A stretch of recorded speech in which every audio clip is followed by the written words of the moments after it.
Hello नमस्कार दोस्तों, एक बार फिर से स्वागत है आपका आज की इस वीडियो में। तो दोस्तों आज हम पढ़ेंगे बीए तृतीय वर्ष का एक महत्वपूर्ण टॉपिक, जो विषय है राष्ट्रीय आंदोलन मॉडर्न हिस्ट्री का। और उसके अंदर हम देखेंगे आज भारतीय राष्ट्रीय कांग्रेस 1885 से 1947 भारत की आज़ादी तक। ठीक है, इसके बारे में जानेंगे, इसमें कौन कौन से दृष्टिकोण आए, किस किस युग का उदय हुआ। ठीक है, तो पहला पॉइंट है हमारा 1885 में एओ ह्यूम द्वारा स्थापित राष्ट्रीय कांग्रेस की स्थापना के उद्देश्य को लेकर आज भी विवाद बना हुआ है।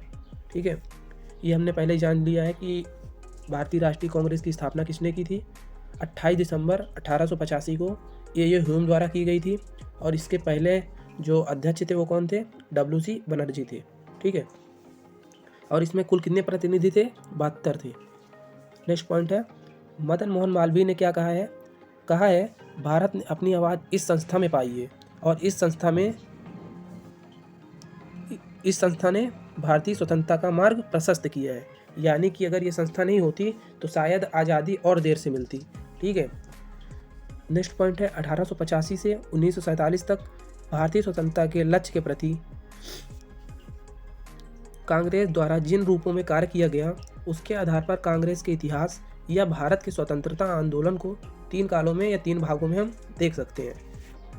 चलिए देखते हैं कौन कौन से भाग हैं। कांग्रेस का उदारवादी दृष्टिकोण, उदारता से आप समझ रहे होंगे दयालुता, है ना। ये दयालुता एक उदारवादी या नरमपंथी दृष्टिकोण था। ठीक है, दूसरा है कांग्रेस का उग्रवादी दृष्टिकोण, और तीसरा है आंदोलन का गांधी युग। इन तीनों के बारे में बहुत ही अच्छे से व्याख्या करेंगे। ठीक है, तो चलिए पहला है हमारा उदारवादी पक्ष या उदारवादी दृष्टिकोण। इसके बारे में जान लेते हैं। इसकी व्याख्या, मूल्यांकन और उनकी कार्य पद्धति या विचारधारा क्या रही, कैसे कैसे इन्होंने काम किया, और अब ब्रिटिश को किस तरीके से ब्रिटिश सरकार के किस रूप से अपनी मांगों को उनके समक्ष रखा। ठीक है, चलिए इसकी व्याख्या है, उदारवादी सुधार की नीति में विश्वास रखते थे। यानी कि सुधार की नीति में विश्वास रखते थे। इसके लिए वे व्यवहारिक दृष्टिकोण अपनाते हुए ऊंची ऊंची मांगे रखने से बचते थे। यानी कि ब्रिटिश अंग्रेज़ों के सामने ये बड़ी मांगों को नहीं रख पाते थे। ठीक है, और ये अपनी सुधार की नीति में कि आज नहीं तो कल सुधार होगा, इस नीति से विश्वास रखते थे, इस नीति में विश्वास रखते थे। ठीक है, और उदारवादी राष्ट्रीयता के 20 वर्षों में कांग्रेस द्वारा की गई जो प्रमुख मांगे थीं, उनको आइए जान लेते हैं कौन कौन सी मांगे रहीं जो राष्ट्र उदारवादी यानी कि नरमपंथ के लोगों ने ब्रिटिश सरकार के समक्ष रखी। पहली मांग थी भारतीय शासन की जांच। दूसरी है भारत मंत्री तथा भारत परिषद का अंत, केंद्रीय तथा प्रांतीय विधान परिषदों का विस्तार तथा सुधार। ये मैंने नीचे लिख रखा है, आप देख सकते हैं। भारतीयों की उच्च पदों पर नियुक्ति, और इंग्लैंड से आने वाले कपड़े पर आयात कर लगाना। समझ गए होंगे इन सभी का मतलब। भारतीय शासन की जांच, यानी कि भारतीय शासन में जो भी वायसराय जिस तरीके से भारत में शासन कर रहा है उसकी जांच होनी चाहिए। और भारत मंत्री तथा भारत परिषद का अंत होना चाहिए। केंद्रीय तथा प्रांतीय, केंद्रीय यानी सेंट्रल, और प्रांत जो अलग अलग बंगाल प्रांत और ये जितने भी प्रांत बटे हुए थे उन पर जो विस्तार था उसको बढ़ाना या उसको सुधारना, ये एक अन्य मांग थी उनकी। भारतीयों की उच्च पदों पर नियुक्ति, आप जान रहे होंगे जो भी बड़े पद होते थे, जो ऊंचे पद होते थे, उन पर भारतीयों को नियुक्ति नहीं दी जाती थी। जो भी अंग्रेज होते थे, जो ब्रिटिश होते थे, वही ऊंचे पदों पर नियुक्त होते थे। इंग्लैंड से आने वाले कपड़ों पर आयात कर लगाना, यानी कि वहाँ से जो भी कपड़े आते थे उस पर भी कोई ना कोई टैक्स लगाने की भी एक मांग रखी गई थी। ठीक है, आइए बढ़ते हैं नेक्स्ट स्लाइड पर। इसकी विचारधारा या पद्धति, अब पढ़ेंगे इनकी विचारधाराएं कैसी थी। जो नरमपंथ के लोग थे, इनकी विचारधाराएं और उनकी कार्य करने की शैली कैसी रही।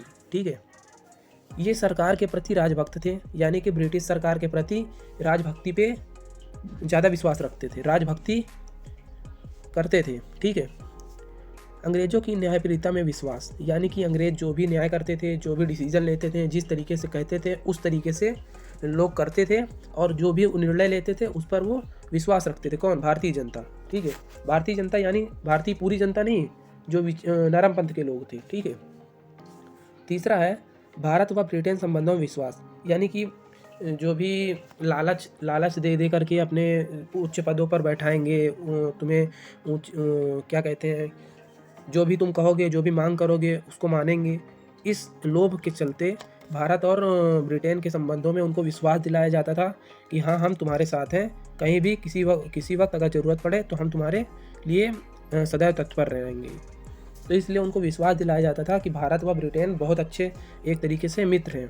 ठीक है, और इनकी विचारधाराओं के बारे में भी समझेंगे कि हाँ, इनकी विचारधारा सही थी या गलत थी, किस तरीके से इनका मूल्यांकन करेंगे। ठीक है, अगला है क्रमिक सुधार में विकास और लक्ष्य राजनीतिक स्वशासन।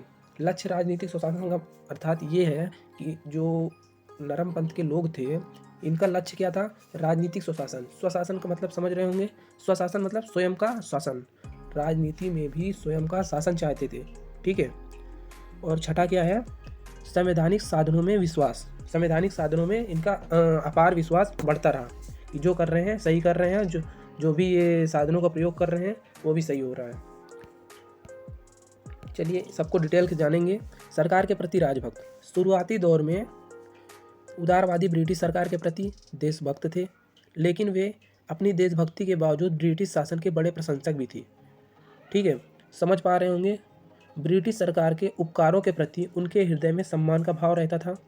दादा भाई नौरोजी ने दूसरे अधिवेशन में अंग्रेजों के प्रति सहयोगी होने की भावना को साथ ही व्यक्त किया। वे इस बात पर अपने आप को गौरवान्वित महसूस करते थे। ठीक है, गर्व महसूस करते थे। किस बात को लेकर कि अंग्रेज हमारे सहयोगी हैं और हम उनके जो भी उपकार हैं उनको हम हृदय से उनके उपकारों का सम्मान करते हैं। ठीक है, दूसरा है अंग्रेजी न्याय में विश्वास। उदारवादियों को अंग्रेजी न्याय प्रीता में अटूट विश्वास था और वास्तव में इस विश्वास से ही राजभक्ति की भावना जन्मी थी। डॉक्टर पट्टा सीता नमैया ने क्या कहा है? पट्टाभी सीता नमैया ने क्या कहा है अंग्रेज स्वभाव से न्यायप्रिय होते हैं तथा यदि उन्हें भारतीय दृष्टिकोण का सही ज्ञान करा दिया जाए तो वे इसे स्वीकार कर लेंगे। तीसरा है भारत व ब्रिटेन संबंधों में विश्वास। उदारवादियों का विचार था कि ब्रिटिश सरकार ने अंग्रेजी सहित शिक्षा पद्धति, यातायात और संचार की व्यवस्था और स्थानीय स्वशासन के रूप में हमें एक प्रगतिशील सभ्यता प्रदान की है और ब्रिटिश शासन की आंतरिक अशांति और बाहरी आक्रमण से भारत की रक्षा करने में समर्थ है। वो इसी बात को लेकर के अपने आप को विश्वास दिलाते रहे कि हाँ, जो ब्रिटिश है, जो ब्रिटेन के लोग हैं वो हमारे लिए कहीं ना कहीं अच्छे लोग हैं, क्योंकि इनकी वजह से शिक्षा पद्धति हमारी सुधरी, यातायात और संचार में सुधार हुआ, स्थानीय स्वशासन में सुधार हुआ, इसलिए थोड़ा सा देश हमारा प्रगति पे है। वो ये मानते थे। ठीक है, उनको ये नहीं पता था कि इसके पीछे भी इनका कहीं ना कहीं लोभ छिपा हुआ है और जितना कर नहीं रहे हैं उससे ज़्यादा गिरा रहे हैं। ठीक है, चलिए नेक्स्ट स्लाइड पे देखते हैं क्या है। क्रमिक सुधार में विश्वास। उदारवादी राजनीतिक क्षेत्र में क्रमबद्ध विकास की धारणा में विश्वास करते थे और वे इस बात से भली भांति परिचित थे कि एकदम ही स्वशासन के लक्ष्य को प्राप्त नहीं किया जा सकता। मतलब धीरे धीरे करके सुधार होगा, ये एक उनका विश्वास था। ठीक है, एकाएक तो स्वशासन और उनके हाथ में पूरी जो भी सरकार थी वो तो आ नहीं जाएगी। ठीक है, वो यही चाहते थे कि धीरे धीरे कभी ना कभी तो हमारे हाथ में स्वशासन आ ही जाएगा।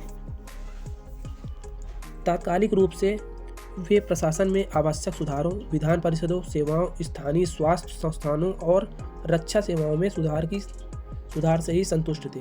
वे क्रांतिकारी परिवर्तन के विरुद्ध थे, यानी कि एकाएक जो क्रांति थी उसके विरुद्ध थे कि हाँ, ज़्यादातर जो मार-धाड़, तोड़-फोड़ ये सबसे थोड़ा सा अलग टाइप के ये थे। अलग टाइप यानी कि बहुत ही उदारतापूर्व अपने मांगों को रखते थे और उसी से जो मानते थे, नहीं तो छोड़ देते थे अपनी मांगों को वहीं पे। पांचवा क्या था? लक्ष्य राजनीतिक स्वशासन की प्राप्ति। मैंने बताया उदारवादी नेता हालांकि सुधारों में विश्वास करते थे, लेकिन इस वैधानिक सुधारों का अंतिम लक्ष्य क्या था उनका? भारतीयों के लिए स्वशासन की प्राप्ति था। वे ब्रिटिश शासन के अंतर्गत स्वशासन की स्थापना चाहते थे, यानी कि ब्रिटिश शासन रहे लेकिन जो भी हमारी मांगे हैं, जो हमारी मांगे हैं उनको भी माना जाए और उनके अनुरूप शासन किया जाए। जो हम चाहें वो भी हमारे मतलब अपना तो करेंगे, लेकिन जो हमारी मांगे हैं उनको भी पूरा किया जाए। ठीक है। छठा है संवैधानिक साधनों में विश्वास। उदारवादी नेता हिंसा और संघर्ष के विरोधी थे तथा वह संवैधानिक साधनों में विश्वास रखते थे। ठीक है। वे अपने लक्ष्य को प्राप्त करने के लिए प्रार्थना पत्रों आदि का प्रयोग करते थे, जिससे उनके आलोचकों ने उनकी इस प्रवृत्ति को राजनीतिक भिक्षावृत्ति का नाम दिया था। भिक्षावृत्ति का नाम कौन दिया था? उग्रवादी नेताओं ने। इसके बाद जो आएंगे उग्रवादी नेता, ये उदारवादियों के बारे में हम पढ़ रहे हैं। उदारवादी पक्ष का मूल्यांकन, इतना हमने देखा कि उनकी मांगे क्या रही और उनकी सोच क्या रही, उनका विश्वास क्या रहा। ठीक है। इसके बाद देखेंगे उदारवादी पक्ष का मूल्यांकन, क्या सही क्या गलत। 1885 से 1905 तक उदारवादी धारणा का प्रभाव भारतीय राष्ट्रीय कांग्रेस पर रहा। इसके अंतर्गत उदारवादियों ने अपने अंतिम लक्ष्य की ओर बढ़ते हुए प्रार्थना पत्र जैसे सुधारात्मक साधनों का प्रयोग किया। यानी कि अगर अपनी मांगों को रखना होता था तो एक प्रार्थना पत्र यानी कि एप्लीकेशन लिखते थे। एप्लीकेशन ब्रिटिश जो भी वायसराय था उसके पास जाता था, अगर मानने लायक होता था मानते थे, नहीं तो रिजेक्ट कर देते, ऐसा होता था। ठीक है। हालांकि आलोचकों ने इसकी आलोचना की और आलोचना करते हुए कहा कि उदारवादियों की यह विचारधारा ही गलत थी और उदारवादियों के साधन भी अपर्याप्त थे। इसके द्वारा अपनाए गए साधनों को उग्रवादियों ने राजनीतिक भिक्षावृत्ति का नाम दिया। यानी कि राजनीतिक भिक्षावृत्ति मतलब अपने राज्य के लिए, अपने एक छोटे पद के लिए वो आवाज़ नहीं उठाते थे, उस तरीके से आवाज़ नहीं उठाते थे जैसे कि उग्रवादी चाहते थे। अब उग्रवादी क्या थे, कैसे थे, उसके बारे में हम आगे जानेंगे। पहले हम जान लेते हैं उदारवादियों की सफलताएं और असफलताएं। ठीक है। उदारवादियों की सफलता किस किस में मिली? भारतीय परिषद अधिनियम 1892 में, कुछ कानून रद्द करवाने में सफलता इन्हें मिली। राजनीति के प्रति शिक्षा में उनका सुधार हुआ और राष्ट्रीय जागरण की शुरुआत, यानी कि राष्ट्रीय चेतना या राष्ट्रीय जो एक जागरण की शुरुआत हुई थी। जागरण यानी कि जगाने की, राष्ट्रीयता जगाने की, राष्ट्रवाद जगाने की शुरुआत हुई थी। इन सब में इनको सफलताएं मिली। और इनकी असफलताएं क्या क्या रही? ब्रिटिश सरकार के प्रति जो गलत धारणा थी। गलत धारणा कैसे? कि हाँ ब्रिटिश हमारे लिए सब कुछ है और जो कर रहे हैं वो सही कर रहे हैं और इनकी वजह से ही आज देश में इतनी प्रगति हुई। ये एक गलत धारणा बैठ गई थी इनके उदारवादियों के मन में। इस वजह से कहीं ना कहीं इनको बहुत सारी हानि भी हुई। हानि का मतलब ये है कि जो ये चाहते थे, जिस तरीके से अपनी मांगों को मनवाना चाहते थे, वो मनवा नहीं पाए। ठीक है। इसी कारण कुछ असफलताएं भी इनको देखने को मिली। असफलताएं कौन सी है? ब्रिटिश सरकार के प्रति जो गलत धारणा थी ये तो थी, साधनों में भी दुर्बलता आई। ठीक है। इसके बाद हम देखेंगे, मान लीजिए कि अब यहाँ से उग्रवादियों का आरंभ होगा। अब उग्रवादी आएंगे और उग्रवादी ऐसे नहीं मानेंगे, उग्रवादी कुछ करके जाएंगे। इन्होंने भी किया, ऐसा नहीं है कि इन्होंने बहुत कुछ किया है और इन्होंने कई मांगों को भी मनवाया है। ठीक है। उसके बाद उग्रवादी आएंगे तो क्या करेंगे? जैसे कि एक बार समझते हैं, हमारे घर में जैसे छोटे बच्चे होते हैं ना, जब अपनी मांग को रखते हैं, बातचीत करते हैं और कहते हैं ये हमें चाहिए, ये हमें चाहिए, और जब नहीं मानते हैं तो गुस्सा करेंगे, फिर भी नहीं मानते हैं तो आंदोलन करेंगे, अगर फिर भी नहीं मानते हैं तो कहेंगे आज खाना नहीं खाएंगे। तो धीरे धीरे स्थितियाँ ऐसी बन गई कि